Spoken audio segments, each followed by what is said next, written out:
Hello and welcome to Janahit Me series. In this special, let's look at Uttar Pradesh, which, like many other states, is struggling to overcome the current crisis.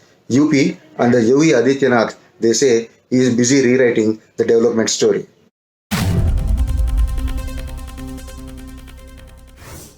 Before we look at the development aspects, let's step back and see what happened during the last assembly elections. During the election campaign, MNS leader Raj Thackeray had told a North Indian Forum meeting that the migrant labor from UP and Bihar should be insisting on their respective state governments in creating jobs within their states, within their cities, and around their own villages, so that these people do not have to rush to cities like Mumbai and other big cities in search of jobs.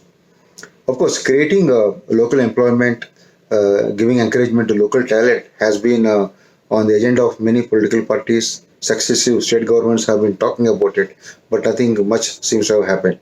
But of course, UP says it has a different story. The latest trends from UP show that the state is trying to shed its Bimaru state image very hard.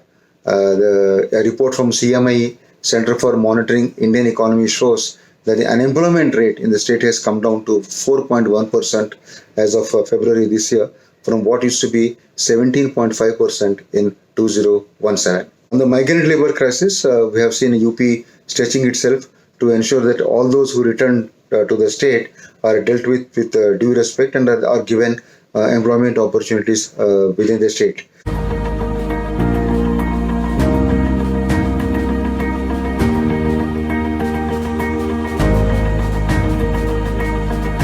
In fact, it created a lot of jobs under Manrega. The state's jobs for all policy has proved to be beneficial for lakhs of migrant workers. The statistics show that about 11 lakh migrant labor, including women, were provided jobs under Manrega works.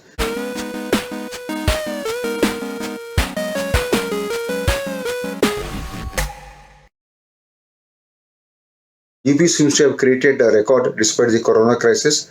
It has created 26.1 crore man days in Manrega works within 6 months. The 26.14 crore man days was their annual target, in fact. And a whopping 62.25 lakh Manrega labor per employed on a single day. That is 62.25 lakh labor per employed on a single day under Manrega works on June 26, 2020. The result is that not many of those migrant labor who went to UP have returned to Mumbai or Delhi. Cities like Mumbai are yet to overcome the labor shortage that started during the migrant crisis of April-May last year. For that matter, even most of the security guards of UP origin employed at Mumbai housing societies are yet to report back to their duties. UP officials tell me that the government is running the Mission Rozgar project to provide jobs to youth in the state. 5 lakh youths have been employed in startup units, whereas more than 3 lakh youths have been given jobs in large industrial units, they say. Under the Pradhan Mantri Swanidhi Yojana, 8.32 lakh urban street vendors have been given loans for their businesses.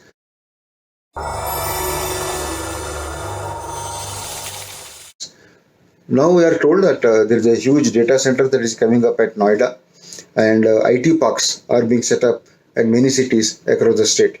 These technology projects should be able to support another 50-60,000 jobs.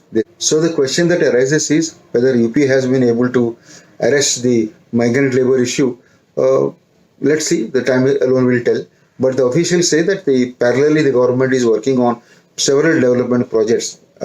One of the major projects that is coming up is the Noida International Airport, Noida International Greenfield Airport at Jewar, with 6 runways spread across 5,000 acres.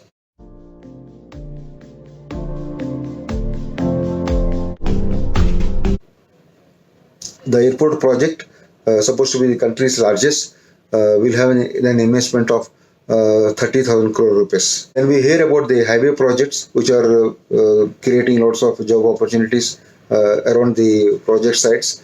The projects include the Purvanchal Expressway, the Bundelkhand Expressway, the Ganga Expressway, and the Gorakhpur Expressway.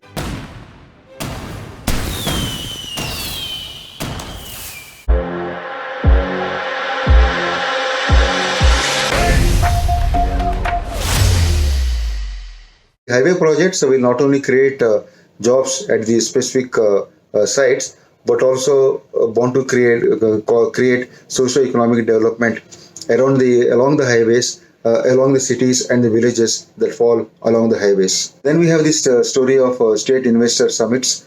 Any investor summit by any state governments has lots of MOUs being signed. UP, of course, has a different story. They say they have signed MOUs worth 4.68 lakh crores at the recent investor summit, and work has already started on projects worth 3 lakh crores. Work has already started on projects worth 3 lakh crores.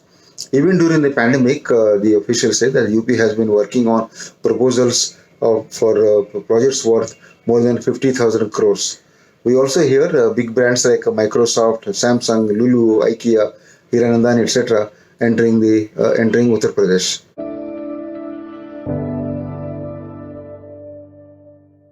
We shall keep watching the developments in the country's largest state and getting back to you with stories.